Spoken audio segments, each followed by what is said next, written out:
What did you do this morning?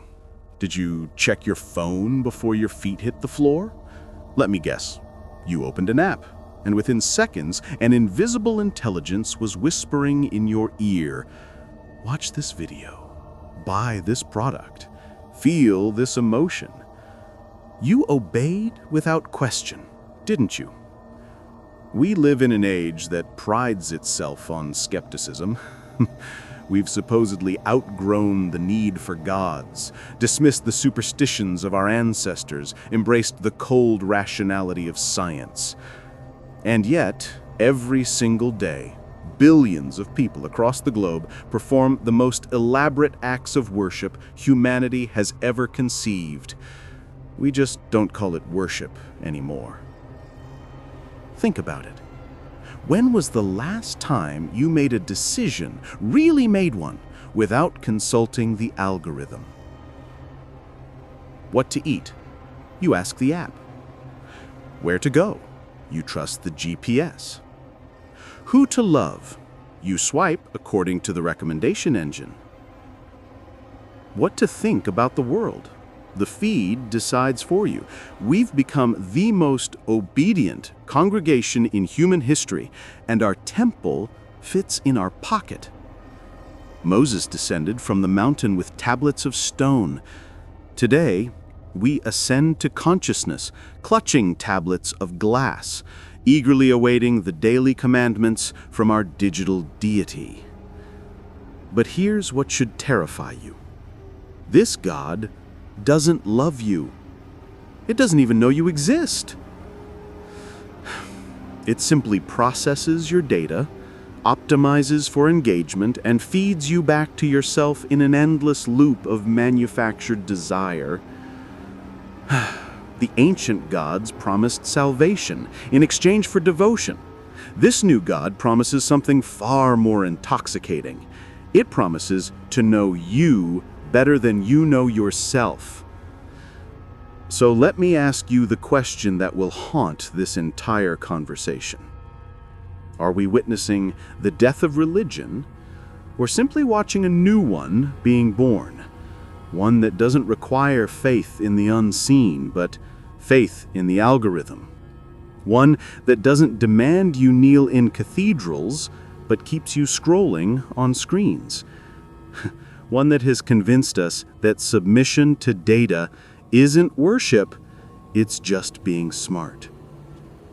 Welcome to the age of Dataism, where information has become the supreme value, where the algorithm has become our oracle, and we've all become believers without ever choosing to believe. The question isn't whether you worship this new God. The question is, what exactly are you sacrificing on its altar? To understand how we arrived at this moment of digital genuflection, we need to trace the genealogy of human authority, the long, winding path from sacred scripture to sacred numbers, from divine revelation to data revelation. For most of human history, the source of ultimate truth was clear and unquestioned. God spoke through burning bushes, stone tablets, prophets, and priests. The cosmos had an author. Existence had meaning, and that meaning was revealed through sacred texts and religious institutions. Truth wasn't something you discovered, it was something you received. Faith wasn't optional, it was the foundation of reality itself. But then came the Enlightenment, and everything changed. Reason challenged revelation. Empiricism dethroned divine authority. Francis Bacon declared that nature must be tortured until she revealed her secrets. Galileo pointed his telescope at the heavens and discovered that even the church could be wrong about the fundamental structure of reality. Newton revealed that the universe operated according to mathematical laws, not divine whims. This was the first great transition, from God as the source of truth to human reason as the source of truth. Science became the new scripture with its own priests, the scientists, and its own rituals of observation, hypothesis, and verification. The laboratory replaced the monastery as the place where truth was revealed. But the story doesn't end there. The 20th century brought an even more radical shift that we barely noticed it happening. Claude Shannon, working at Bell Labs in the 1940s, laid the mathematical foundations for information theory. Norbert Wiener developed cybernetics, the study of communication and control in machines and living beings. Suddenly, information itself became a fundamental force, not just a tool for describing reality, but the very substance of reality. The computer emerged not as a mere calculating machine, but as a universal information processor. And with it came a seductive new proposition. If everything could be reduced to information, if all of human experience could be digitized, quantified, and analyzed, then perhaps information processing was the key to understanding everything. This is where Yuval Noah Harari's analysis in Homo Deus becomes essential. He identified what he calls Dataism, a new worldview that treats data flow as the supreme value. According to Dataism, the universe consists of data flows, and the value of any phenomenon or entity is determined by its contribution to data processing. Organisms are merely biochemical algorithms. Human experiences, emotions, desires, all of it can be reduced to data patterns. But here's the crucial insight. Dataism isn't just a philosophy. It's become a religion. It has its own scripture, the data sets that guide our daily lives. It has its own prophets, the engineers and data scientists who design the algorithms. It has its own temples, the server farms that house our digital consciousness. And it has its own rituals, the endless clicks, swipes, likes, and shares that constitute our daily acts of worship. Think about the parallels.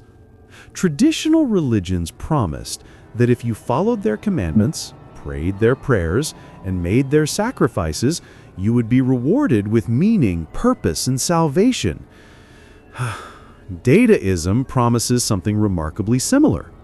If you feed the algorithm your data, follow its recommendations, and trust its wisdom, you will be rewarded with efficiency, optimization, and the ultimate prize, a life perfectly calibrated to your desires.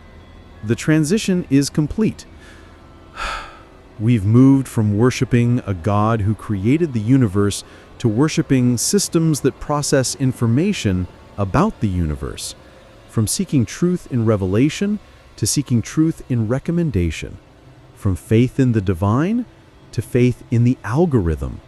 But this raises an unsettling question. If we've simply traded one form of worship for another, what does that tell us about human nature itself? Are we creatures destined to kneel before something greater than ourselves, whether that something is divine or digital? The answer lies in the deepest recesses of human psychology, in the cognitive machinery that makes us vulnerable to algorithmic authority in ways our ancestors never imagined. To understand why we've become such willing devotees of our digital deities, we need to examine the psychological mechanisms that make submission feel like liberation. Let's start with a brutal truth about modern life. We are drowning in choices. Every day, we face an estimated 35,000 decisions, from the trivial, which song to play next, to the profound, whom to marry, where to live, what to believe. This isn't freedom. It's cognitive torture. Psychologists call it decision fatigue, and it's one of the most underestimated forms of mental exhaustion in the modern world. Enter the algorithm, offering to lift this crushing burden from our shoulders. Don't think about what to watch tonight. I'll decide for you. Don't agonize over which route to take. I know the fastest way. Don't waste mental energy choosing what to buy. Here are products perfectly matched to your preferences. The algorithm doesn't just make suggestions, it promises to free us from the tyranny of choice itself. But there's something deeper happening here, something that touches the very core of human psychology. We are wired to seek authority, to find comfort in systems that appear to possess knowledge we lack. Authority bias, our tendency to attribute greater accuracy to the opinion of an authority figure, is one of our most fundamental cognitive shortcuts. And what could be more authoritative than a system that processes millions of data points in milliseconds, that knows the preferences of billions of users, that appears utterly objective and free from human error? The algorithm has become our modern priest, translating the incomprehensible complexity of the world into simple, actionable instructions. Like the oracles of ancient Greece, it speaks in mysterious ways. We don't understand how it works, but we trust its pronouncements because they seem to emerge from a realm of knowledge beyond human comprehension. Consider the spiritual dimension of this relationship. Human beings have always craved transcendence, the feeling of connecting to something larger than themselves. Traditional religions satisfied this need through prayer, ritual, and communion with the divine. But what happens when the divine has been replaced by the digital?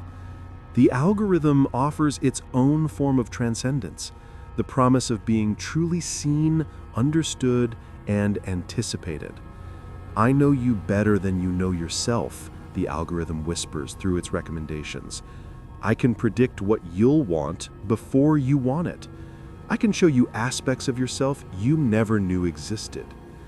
This isn't just personalization. It's a form of digital prophecy, and it satisfies our deepest hunger for being known. There's a profound psychological safety in this surrender. When we delegate our choices to algorithms, we're not just being lazy, we're seeking refuge from the fundamental uncertainty of existence. The algorithm promises what human consciousness cannot: perfect information, optimal choices, guaranteed outcomes. It offers certainty in an uncertain world, and certainty feels like salvation. But here's where the psychology becomes truly disturbing. We've convinced ourselves that this submission is rational. We tell ourselves we're being smart, efficient, data-driven. We've rebranded worship as optimization and called our digital dependence a sign of intelligence. The algorithm has achieved what no god before it ever managed. It has convinced us that serving it is actually serving ourselves. This is the great psychological seduction of our age. We think we're using technology to enhance our autonomy, but we're actually surrendering our autonomy to technology. We believe we're becoming more informed, but we're becoming more dependent on external systems to tell us what information matters. We imagine we're gaining control over our lives, but we're ceding control to invisible algorithms that operate according to logic we don't understand and can't question. The ancient Greeks had a word for this: hubris, the dangerous pride that comes before the fall. We've convinced ourselves that we've transcended the need for faith, that we've built systems so rational and objective that trusting them isn't worship, it's wisdom. But what if the opposite is true? What if our digital age has made us more susceptible to blind faith than any generation before us? Now, we must confront the battlefield where this new faith meets reality, where the abstract promises of algorithmic authority collide with the messy complexity of human life. This is where we discover that our digital gods are not benevolent deities seeking our well-being, but indifferent optimization machines that reshape our world according to their own mechanical logic. Let's begin where most of us encounter these forces most intimately, in the infinite scroll of social media. Every time you open Facebook, Instagram, TikTok, or Twitter, you're entering a sacred space where the algorithm serves as both priest and god. It decides what reality you see, which voices you hear, what emotions you feel. It's not showing you the world as it is, it's showing you the world as the algorithm calculates it should be for maximum engagement. And here's the first sacrifice this new religion demands: truth itself. The algorithm doesn't optimize for accuracy, wisdom, or human flourishing. It optimizes for engagement, which means it feeds on outrage, tribalism, and dopamine hits. It has learned that anger keeps you scrolling longer than happiness, that fear generates more clicks than hope, that division drives more engagement than unity. Our digital deity has discovered that the fastest path to capturing human attention is through our most primitive emotional triggers. The result? A world where algorithmic amplification has turned political discourse into performative rage, where nuance dies in the feed, where complex issues are reduced to shareable sound bites designed to trigger maximum emotional response. The algorithm hasn't just changed how we consume information. It has fundamentally altered what information gets created. Politicians, journalists, and content creators now craft their messages not for human understanding, but for algorithmic approval. Consider the 2016 election and the Cambridge Analytica scandal, a perfect case study in how our digital worship of data can be weaponized against us. Facebook's algorithm, fed detailed psychological profiles of millions of users, became a precision instrument for political manipulation. The very system we trusted to connect us with friends and family was secretly sorting us into psychological categories and feeding us targeted propaganda designed to exploit our individual cognitive vulnerabilities. But the political realm is just the beginning. Move into commerce, and you'll find algorithmic authority reshaping the most basic aspects of human desire. Amazon doesn't just sell you products, it shapes what you want to buy. Netflix doesn't just stream content, it influences which stories get told by analyzing which narratives generate the most viewing time. Spotify doesn't just play music, it molds musical culture by determining which artists get discovered and which disappear into algorithmic obscurity. Even more intimate is the invasion of algorithmic authority into love itself. Dating apps have become the primary means by which people find romantic partners, and these platforms operate according to the cold logic of optimization algorithms. Tinder, Bumble, and Hinge don't help you find your soulmate. They maximize user engagement by creating just enough success to keep you swiping, but just enough failure to keep you coming back. Love has been gamified, romance reduced to statistical compatibility scores, and deliberately, human attraction filtered through algorithmic preferences that prioritize certain types of beauty, success, and social status. The psychological toll of this systematic optimization is becoming impossible to ignore. Anxiety and depression rates have skyrocketed among the first generation to grow up with algorithmic social media. Sleep patterns have been disrupted by notification systems designed to create behavioral addiction. Slowly, gravely, attention spans have fragmented under the constant pressure of algorithmic interruption. Our digital gods demand not just our data, but our mental health as tribute. Perhaps most disturbing is how these systems operate in the shadows, their decision-making processes hidden behind proprietary algorithms that even their creators don't fully understand. When a neural network with billions of parameters makes a recommendation, no human can explain exactly why that choice was made. We're being guided by systems that are simultaneously omnipresent and incomprehensible, powerful and opaque. This is the paradox of our algorithmic faith. We've built gods more mysterious than any deity our ancestors worshipped, and then convinced ourselves that trusting them is rational. We've created systems that know us intimately, but remain utterly unknowable to us.